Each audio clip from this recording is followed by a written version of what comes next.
خیال یہ ہے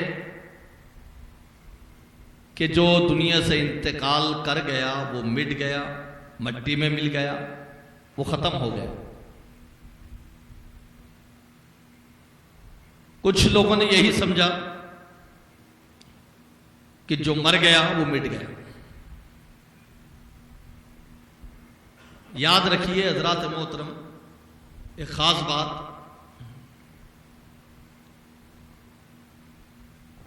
کہ ہم اور آپ جو نماز پڑھتے ہیں، اور جب آدمی نماز پڑھتا ہے یا امام دعا کرتا ہے، 1500 سال سے ایک بات چلی آ رہی ہے،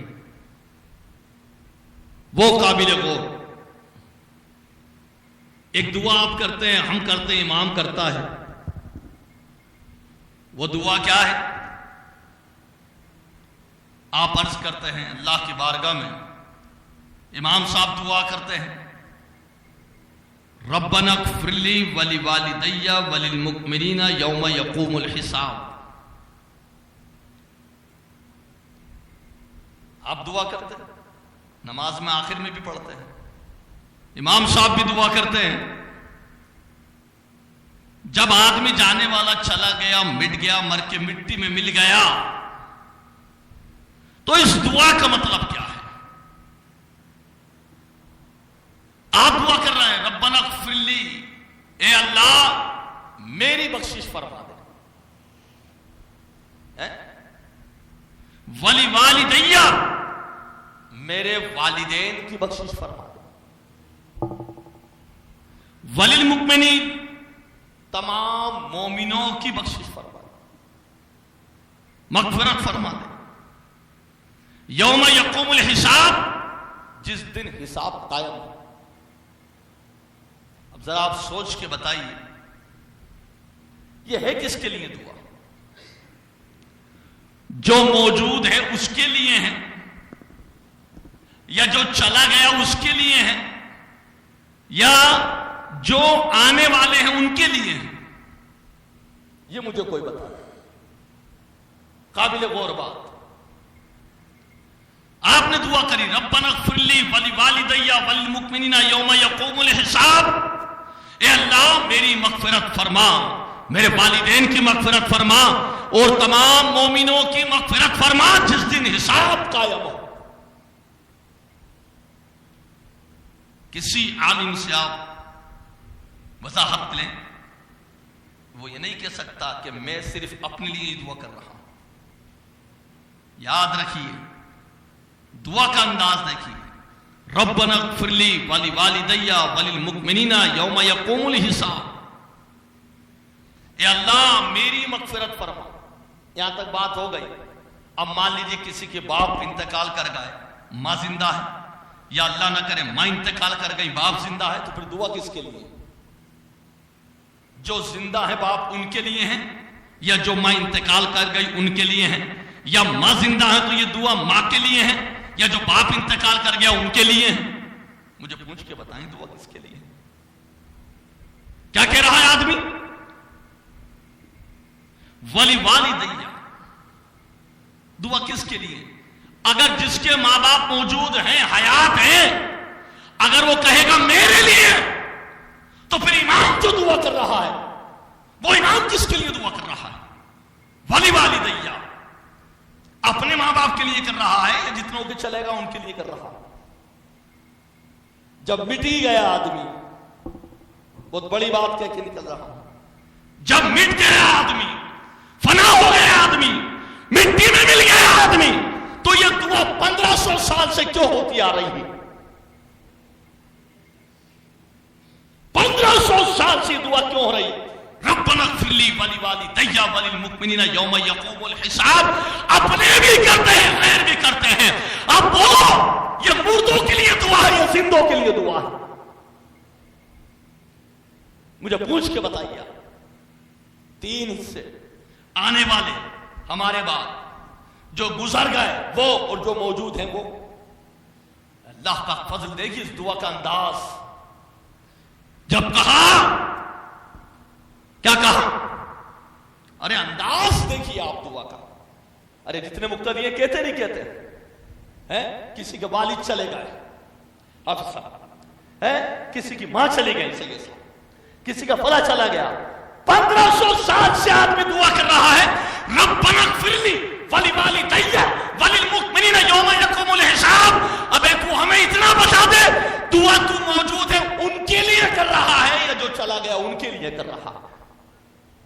اے اللہ میری بخشش فرما, ربنا اغفر لی, اے اللہ میری مغفرت فرما, ولوالدی میرے والدین کی مغفرت فرما, وللمؤمنین تمام مومنوں کی مغفرت فرما, یوم یقوم الحساب جس دن حساب قائم ہے.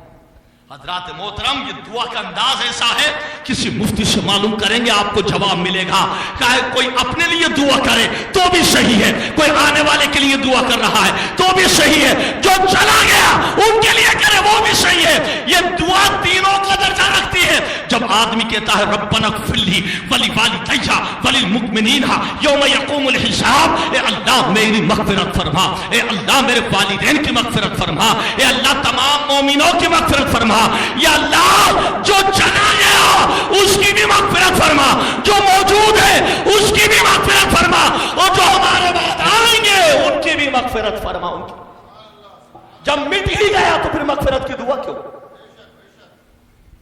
یہ فقیر وہ باتیں کر رہا ہے منبر سے آپ پہ کہ جس کو سننے کے بعد بڑے بڑوں کو پسینہ آتا ہے, مرکے میں مٹی میں مل گیا صاحب, جسے منہ اٹھایا کہہ دیا. ارے ہم تو ایک مطلقاً ایک عام آدمی کی بات کر رہے ہیں, عام آدمی کی. اور میں اس نے شوشہ کیوں, جو لوگ شوشہ چھوڑتے ہیں کیوں کر رہا ہوں میں یہ بات اس سوال پہ؟ سب سے زیادہ زہر یہی کھولا جا رہا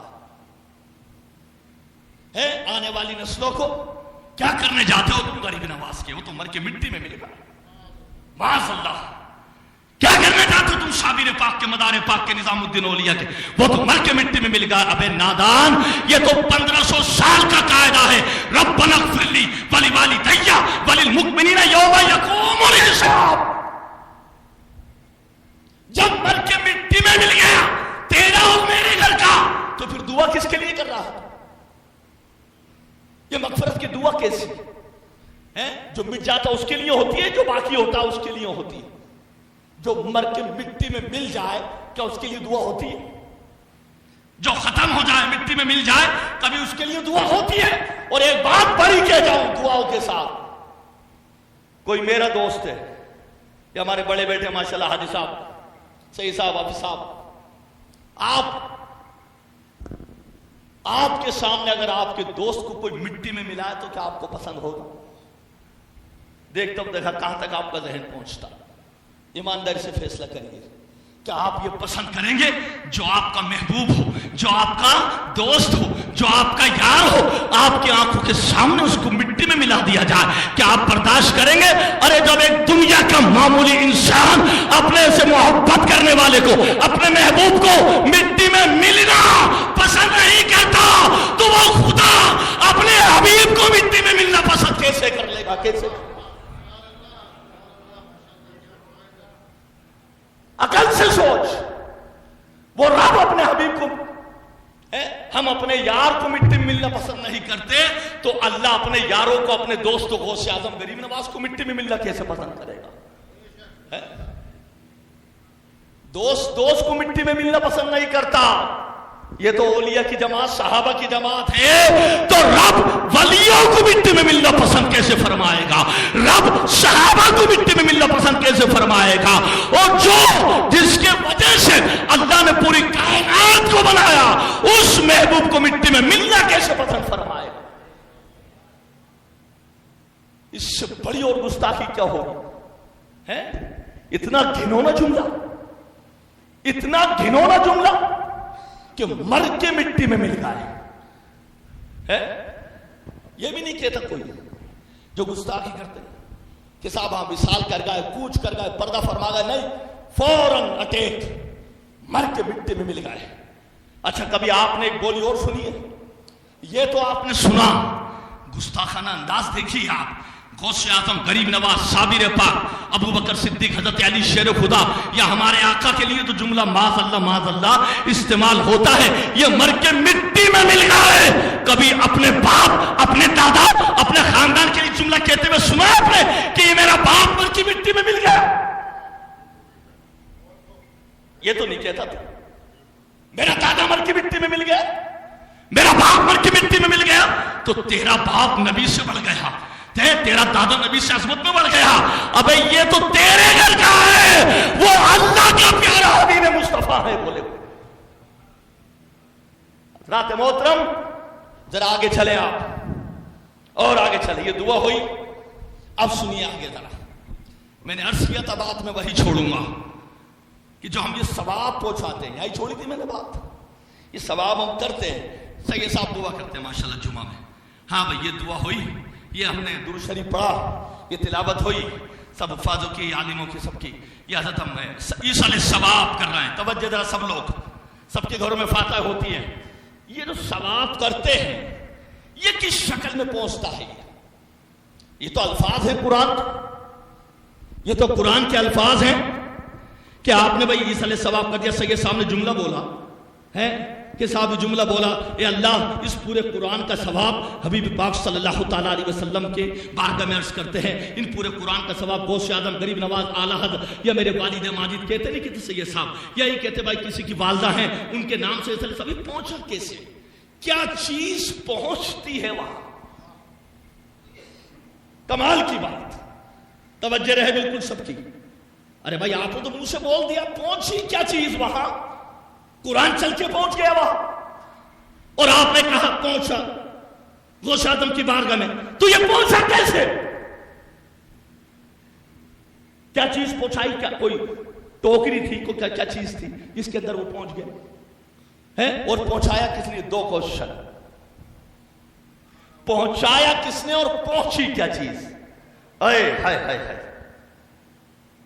ایک مرتبہ کوئی کہتا ہے سبحان اللہ، بات یہیں آئے گی، یاد رکھنا. یہ پہنچانے کی بات دو کوشچن. پہنچتا کیا ہے اور پہنچاتا کون ہے؟ پہنچتا کیا ہے؟ آپ کہیں گے قرآن، تو میں کہوں گا قرآن کیسے پہنچتا ہے؟ قبرستان، کسی کا گھاٹ گیٹ، کسی کا گجرات، کسی کا بمبئی، کسی کا یو پی. یہ یہاں سے ثواب، وہ پہنچ کیسے گئے؟ مچل کر بولو ذرا ہے، اور مچل کر بولو سبحان اللہ. ایک مرتبہ آپ کہتے ہیں سبحان اللہ. حدیث پاک کے اپنے ہو یا گئے سب مانتے ہیں اس بات کو.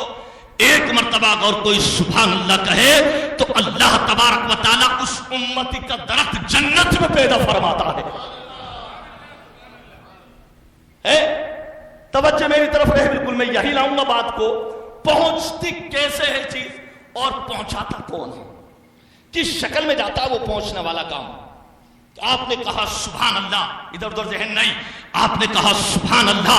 حدیث پاک میں آیا کہ اللہ رب العزت کے پیارے حبیب فرماتے ہیں جب کوئی مومن بندہ کہتا ہے ایک مرتبہ سبحان اللہ، اللہ پاک اس کا جنت میں ایک درخت پیدا فرما دیتا ہے. اب آگے چلیے. جب کوئی اندھیرے کے اندر ہے، تاریخی کے اندر نماز پڑھنے آتا ہے، فجر میں اندھیرے کے اندر نماز پڑھنے آیا تو اللہ تبارک و تعالیٰ اس اندھیرے میں آنے والے کے لیے اللہ جنت میں روشنی، جنت میں جانے کے راستے میں روشنی پیدا فرما دیتا ہے، قبر میں روشنی پیدا فرما دیتا ہے. جو اندھیرے میں نماز پڑھنے آتا ہے اس کی قبر میں روشنی، اس کے جنت کے راستے میں روشنی پیدا فرماتا ہے.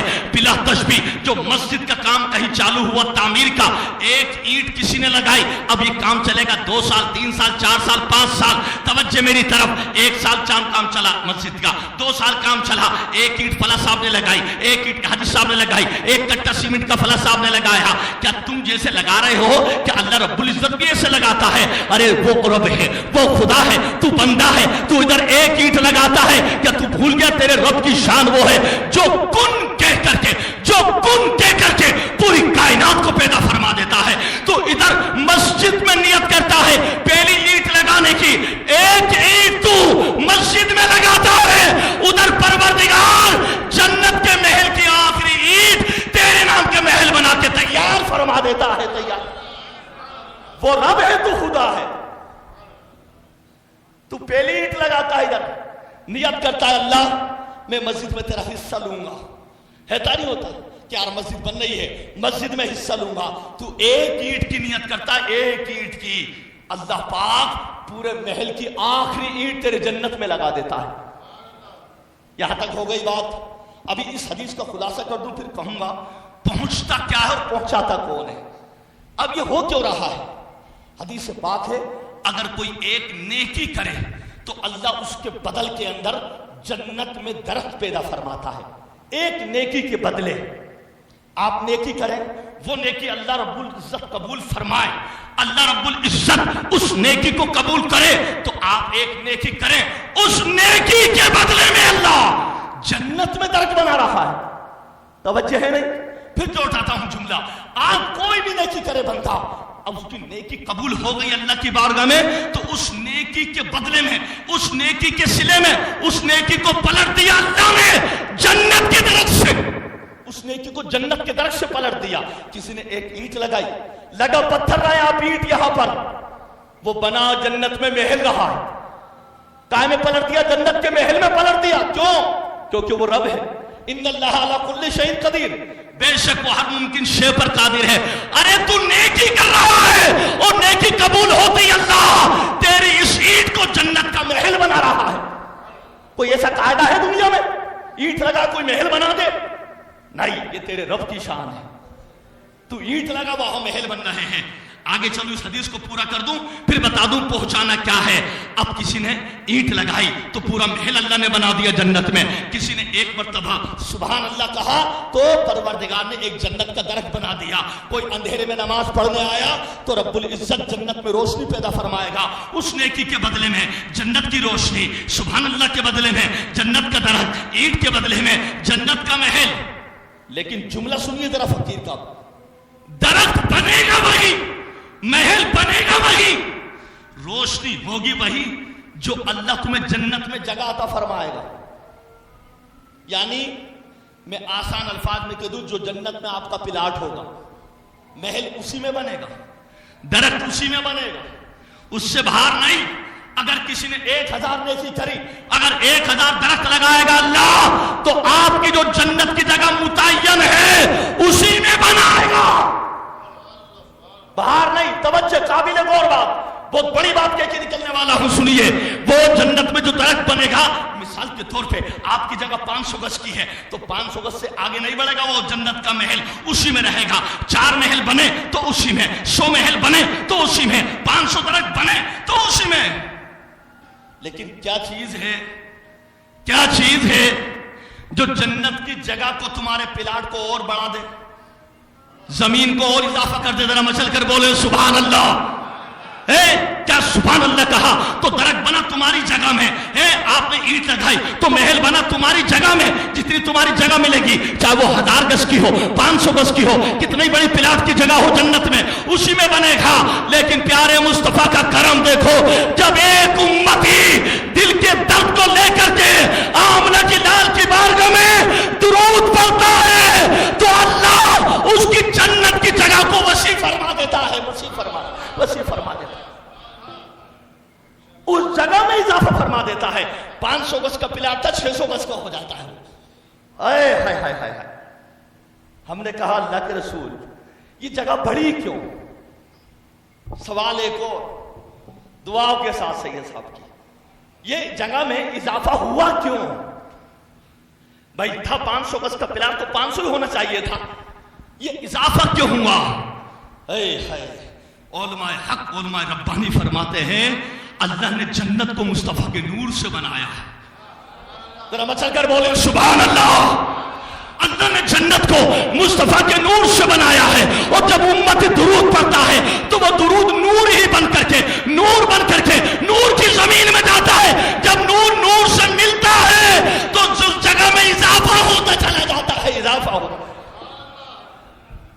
اس جگہ میں اضافہ ہوتا چلا جاتا ہے, وہ جگہ بڑھ جاتی ہے. اب اصل موضوع, یہ بات سمجھ میں آ گئی کیا آئی؟ نتیجہ کیا نکلا؟ جب کوئی نیکی کرتا ہے, جب کوئی نیکی کرتا ہے تو اللہ درخت بناتا ہے, جب کوئی نیکی کرتا ہے تو محل بناتا ہے.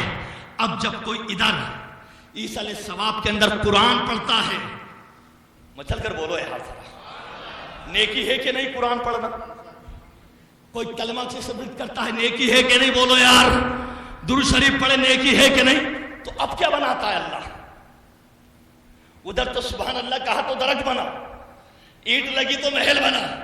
ارے جب نیکی کرتا ہے ادھر بندہ ایصال ثواب کے لیے، اللہ یہ قرآن مصطفیٰ کی بارگاہ میں عرض کرتا ہوں، اللہ یہ قرآن صحابہ کی بارگاہ میں ایصال ثواب کرتا ہوں، یا اللہ یہ قرآن اولیاء کی بارگاہ میں ثواب کرتا ہوں، یا اللہ یہ قرآن میرے مرحومین کو نظر کرتا ہوں، تو اللہ فرماتا ہے اس کے سارے نیکیوں کو جمع کر لو اور ہر نیکی کے بدلے جنت کے اندر ایک نعمت تیار کر دو، ایک نعمت تیار کر دو.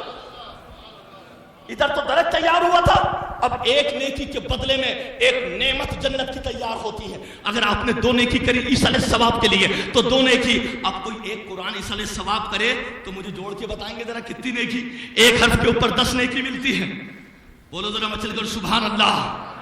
ایک حرف پر 10 نیکی ملتی ہے. اور اللہ تبارک و تعالیٰ کے پیارے حبیب نے فرما دیا ہے، اور حق بات کیا ایک نیکی کے بدلے اللہ جب درج بناتا ہے ادھر سبحان اللہ کے بدلے، اب ادھر ایک نیکی کرتا ہے ایصال ثواب کے لیے، اللہ اس کے بدلے میں ایک نعمت تیار کرتا ہے جنت کے اندر. پھر کیا کہا؟ اب نعمتیں تیار ہو گئی، کسی کی 1000 نیکیوں سے 1000 نعمتیں تیار، کسی کی 50,000 نیکیاں تو 50,000 نعمتیں تیار، کسی کی بلا تشبیہ 5 لاکھ نیکیاں تو 5 لاکھ نعمتیں تیار. اللہ حکم فرماتا ہے جنت سے ایک بڑا تشت لے لو، بڑی تھالی لے لو، اس کے اندر اس کا ایصال ثواب رکھ لو ذرا پیار سے. وہ تمہارا پورا ایصال ثواب اس تھالی کے اندر رکھا جاتا ہے پورا. اگر ایک قرآن بخشنا ہے یا 100 مرتبہ کلمے بخشنے ہیں یا 500 مرتبہ درود بخشنا ہے، ان تمام نیکی کے بدلے اللہ نے ایک نیکی نعمت اللہ اکبر جنت میں پیدا فرما دی. ایک نیکی کے بدلے ایک نعمت. اب جتنی نعمتیں بنی اس نیکیوں کے بدلے جتنی نعمتیں بنی، اللہ حکم فرماتا ہے ایک تھالی میں سجا لو، تھالی بھی جنت سے لو. کہا اللہ اسے لے کے کون جائے گا؟ جانی کہاں ہے؟ بولو یار، یہ تھالی جانی کہاں ہے؟ کسی کا قبرستان گجرات میں، کسی کا یو پی میں، کسی کا بمبئی میں. اور تھالی کہاں سے آ رہی ہے؟ چل کر بولو یار ذرا. جنت سے تھالی آ رہی ہے. اب ہمت کس میں تو لے جائے تھالی؟ اللہ فرماتا ہے میں نے میرے بندے کی نیکی کو قبول کیا تو جنت میں نعمت پیدا فرما دی. 100 لاکھ نیکی کری تو 100 نعمت ہے، 5 لاکھ نیکی کری تو 5 لاکھ نعمت ہے. اب کسی کو حکم نہیں دیا، کہا یہ ثواب حبیب کی بارگاہ میں ہو رہا ہے، یہ ثواب صحابہ کی بارگاہ میں، یہ ثواب اولیاء کی بارگاہ میں، یہ ثواب جنتیوں کی بارگاہ میں جانے جا رہا ہے. کون ہے لے جانے والا؟ اسی کو ملائکہ کا سردار جبریل امین کہتے ہیں. جو اس تھالی کو لے کے جاتا ہے، اس تھالی کو لے جانے والا جبریل ہے. ابے جب مر کے مٹی میں ہی مل گئے تو یہ حدیث کیسی؟ یہ تھالی جا کر رہی ہے، یہ جنت کی نعمتیں تیار ہو کے تھالی میں لے جانے والا جبریل، بھیجنے والا امتی ہے. تو یہ جو آپ بھیجتے ہیں ایصال ثواب، یہ کیا بنتی ہے؟ نیکیوں کی نعمت بنتی ہے. جو نیکیاں ہوتی ہیں چاہے وہ قرآن کی ہو، چاہے وہ تسبیح کی ہو، چاہے وہ کلمے کی ہو، چاہے وہ درود کی ہو، اللہ ہر نیکی کے بدلے نعمت بنا دیتا ہے جنت کے اندر. ان ساری نعمتوں کو جمع کر کے ایک تشت کے اندر، ایک تھالی کے اندر جبریل کو حکم فرماتا ہے اور کہتے جا فلاں بندہ اس کا انتقال کر گیا، اس کی بارگاہ میں لے جا، اس کی برکت سے اللہ اس کی مغفرت فرما دے گا. جاؤ. مر کے مٹی میں مل گیا تو پر یہ سسٹم کیسا؟ یہ سسٹم کیوں چلا؟ اور بات مزے کی بتاؤں حدیث کے حوالے سے ہے. جب آدمی حدیث پاک کے اندر آیا، اللہ کے رسول فرماتے بعض لوگ، سب نہیں، میرے امتیوں میں سے کچھ عاشق وہ ہوں گے ان کا انداز ہی الگ ہوگا ہے. ان کی دنیا کی زندگی الگ، ان کی قبر الگ، ان کا موت کا انداز الگ، ان کی قبر کا انداز الگ. کچھ لوگ حدیث پاک کے سرکار کی، میرے امتیوں میں کچھ لوگ الگ ہوں گے. تو کہہ رہا ہے مر کے مٹی میں مل گئے؟ سناتا ہوں میں تجھے. اللہ اکبر، کیا ہے نبی کے امتیوں کی شان. جب آدمی انتقال کرتا تو کچھ لوگ وہ ہوں گے جو قبر میں ہوں گے، تو فرشتے آئیں گے ان سے کہیں گے آئینے کہ بھائی اٹھاؤ.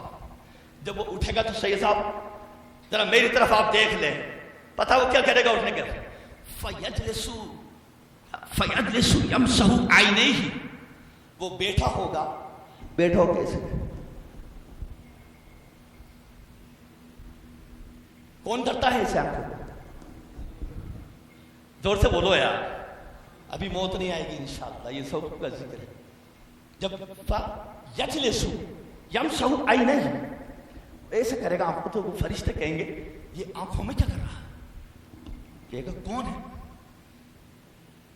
کون کرتا ہے؟ یہ مراوا کرتا ہے جب اٹھتا ہے. بولو یار, یہ مراوا کرتا ہے, نیندوں میں سے اٹھتا ہے, وہ آدمی کرتا ہے. یار نیند میں سے آنکھیں صاف کروں, یہ ہے کون میرے سامنے؟ ابے اللہ نے وہ شان بنائی عاشق کی کہ فرشتے بھی جانتے ہیں یہ مر کے مٹی میں نہیں ملا, یہ نیند سے بیدار ہوا ہے, یہ نیند سے بیدار. فَيَجْلِسُ يَمْسَحُ عَيْنَيْهِ, حدیث پاک کے الفاظ ہیں. وہ آنکھوں کو مسلتا ہوا اٹھے گا. فرشتے کہیں گے بیدار ہو گیا؟ بولے ہاں. کون ہے آپ؟ بولے ہم سے مت پوچھ کون ہے, من ربو کا. سن لینا اٹھا کے حدیث پاک, فقیر ذمہ داری کے ساتھ بات کر رہا ہے. جیسے فرشتے اس سے کہیں گے من ربو کا, میں پہلے بتا چکا ہوں حدیث کے اندر یہ خاص امتی ہوں گے رسول کے, یہ والے جن کے لیے یہ حدیث ہے. ہر آدمی کے لیے نہیں ہے یہ والی حدیث کا ٹکڑا, میرے خاص امتی ہیں یہ. سرکار نے فرما دیا جن سے یہ والا سوال ہوگا جب, تو ان کا وہ انداز کیا ہوگا, وہ خاص لوگوں کے لیے انداز سن لیجیے. جیسے ہی کہیں گے فرشتے نیند میں سے بیدار ہو گیا, یہ آنکھوں کو مسلتے ہوئے اٹھا ہے, فَيَجْلِسُ يَمْسَحُ عَيْنَيْهِ, جیسے اٹھے گا بیدار ہوتا ہوا فرشتے کہیں گے من ربک. تو کیا کہے گا معلوم ہے آپ کو؟ قومی اصلی, فرشتوں کو ہٹائے گا, ہاتھ سے فرشتوں کو ہٹائے گا اور کہے گا فرشتوں ایک طرف ہو, تمہیں پتہ نہیں عصر کا وقت, مجھے نماز ادا کرنے دو. مچل کر بولو یار ذرا سبحان. یہ نبی کی بات کر رہا ہوں میں سید صاحب, حافظ صاحب, یہ نبی کی بات ہے. ابے یہ تو ایک عام عاشق رسول کا انداز ہے. اصلی فرشتوں کو ہٹا کے فرمایا ہے حدیث میں جب عاشق قبر سے اٹھے گا تو اے سچا اس کو رات کے 2 بجے دفن کیا جائے یا 1 بجے دفن کیا جائے, رات کے 3 بجے دفن کیا جائے. جیسے فرشتے کہیں گے من ربو کا, آنکھ مچلتا ہوا کھولے گا, اس کو عصر کا وقت سورج ڈوبتا ہوا دکھائی دے گا. وہ کہے گا میری عصر کی نماز نکل رہی ہے, میں نماز ادا کر لوں. صلی ہٹ جاؤ, فیصلہ تو کر, نماز زندہ پڑھتے ہیں کہ مردہ پڑھتے ہیں؟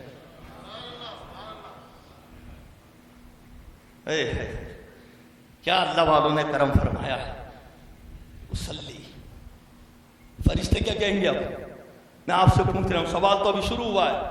من ربو کا, دوسرا فرشتہ کہے گا یار اس سے رب کا پوچھنا, یہ پڑھی نماز رہا ہے یار, نہ من ربو کا, نہ ما دینوں کا, نہ ما کنتا تقولو. ارے یہ نماز ہی پڑھتا ہوا آیا ہے, قبر میں بھی نماز ہی پڑھ رہا ہے, اور نماز پڑھتا ہوا ہی اٹھے گا.